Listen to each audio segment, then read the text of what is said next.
If you have a new office block that's just open plan and then a new tenant comes in and they put up a whole lot of closed offices and stuff like that, you understand how much space is on the loop, what detectors go where, and then you update your as-built with all relevant changes.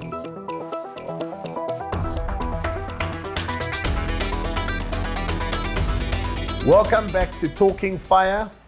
We are going to discuss a topic that is extremely relevant, potentially not the most exciting topic, but I do feel that we need to share this information with the end user as well as with the installers, because a lot of systems are failing due to the lack of documentation provided to the end user post-installation and post-handover. Yeah. So that is what we're going to be covering. I'm going to pass over We're going to have a bit of a discussion, yeah? Yeah, I'm going to pass over to Clive, and what we're going to do is we're going to run through this as we see a project run. So we're going to start with the design, who's responsible for the design certificate, and move forward. So I'm going to pass over to you, Clive. All right, good. Yeah, and we're not going to be passing backwards and forwards. We're going to butt in and shout at each other if we don't agree. Okay, so Hilton is reasonably new into actual installer contractor. I've been here for a while, so got a bit of experience. So basically what's going to happen is you do a quote, you get an order, and you start your installation. First thing that you need before anybody can do anything is a design. So on the design, the SAN standard, and at the back of the standard it says that you need a design certificate. The person that signs the design certificate is responsible for the design of that installation. From there, what we do is then we hand it over to our installers. They go off, they do installation according to the design and according to the SAN's requirements, obviously. The installer then has to sign off an installation certificate to say that he's installed it correctly. From there, we call in our commissioners. They go onto site, they commission the system to make sure that they then check it to make sure that it's installed correctly, as well as that it's installed to the design, as well as it actually does what it's supposed to do. They verify that the cause and effect works. Detector number 1 goes off, it shuts the door. Detector number 2 goes off, it makes you a cup of coffee, and so on. They make sure that all of that happens. From there, that all gets compiled into a document, a handover document, which has got to have the installer's details, the installation company's details, the designer. This goes back to our previous discussion with the membership now, that even though the designer doesn't work for you, is employed directly by you as a contractor, he's still responsible for the design of the system. What else do you need? You need your as-built drawings. This is as your last point, and you can look at your detection system, you're going to look at your building. I come in as a serviceman and I can look at the drawing and I can see, yes, there's a detector there and the cable goes from that detector to that detector.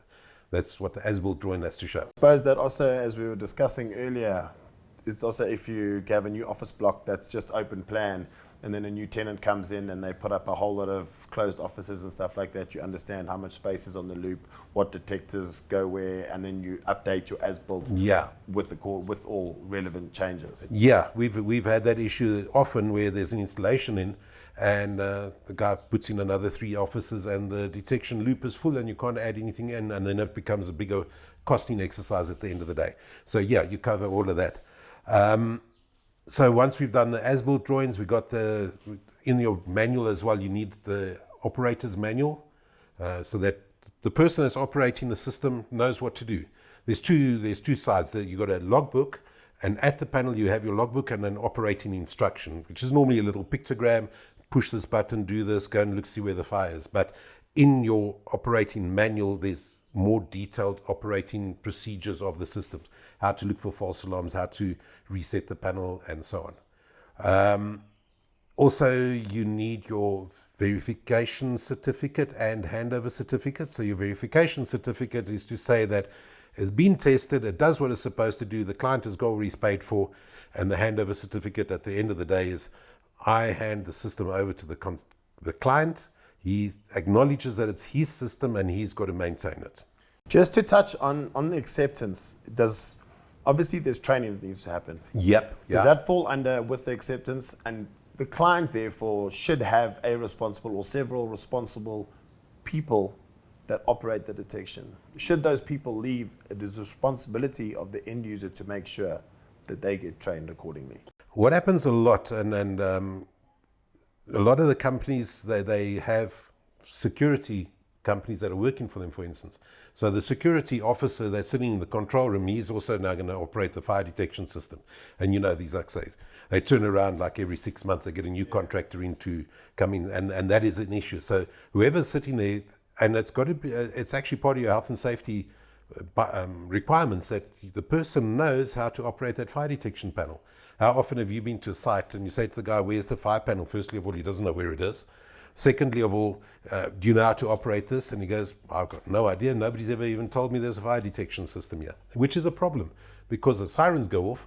Nobody knows what to do. They go and stand outside, have a smoke break because it's making a noise and they can't work. No, exactly. And that's important for end users to take note of the fact that they need responsible people. The same way you need a firefighter to operate your extinguishers, the same way bigger buildings need a first aider. It's part of basic health and safety. Part of it, yeah. Just to touch on design quickly, in terms of the category, it is up to the designer to allocate the category based on the risk. How would you look at that? Because you get, we're going to get a designer that's going to do an M system. Now, we all know an M system is entry level and potentially the risk could be a lot higher. All right, so we're going to be touching a little bit on the SANS 10400 Part T. This is the building code. In there, there's a table. There's a lot of stuff. It talks about fire loading. It talks about the size of staircases and all of that. But within that, it gives you a table and it says if you've got a hotel, you've got to have an L1 system. If you've got a hospital, you've got to have it compliant to 322.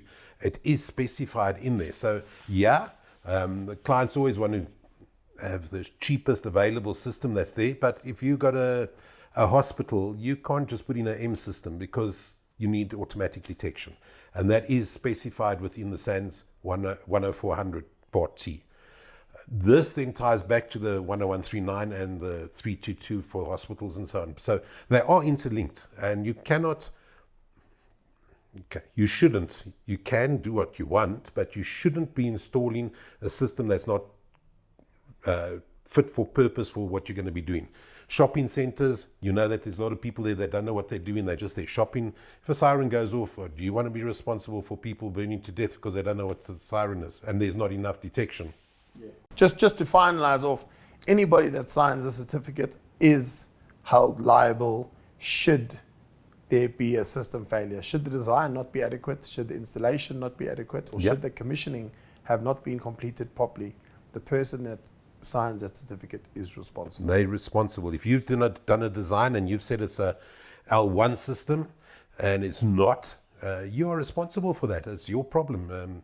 And ultimately, the law can come and say to you, listen, why did you kill those people? The design, the installation, the commissioning. If the commissioner says, yeah, it's working and he's not even left his office, and we've had instances like that. But, so you've got to be aware of this kind of stuff. And then over and above that, the other compulsory documents that you need is a logbook by the panel. It says so in the standard.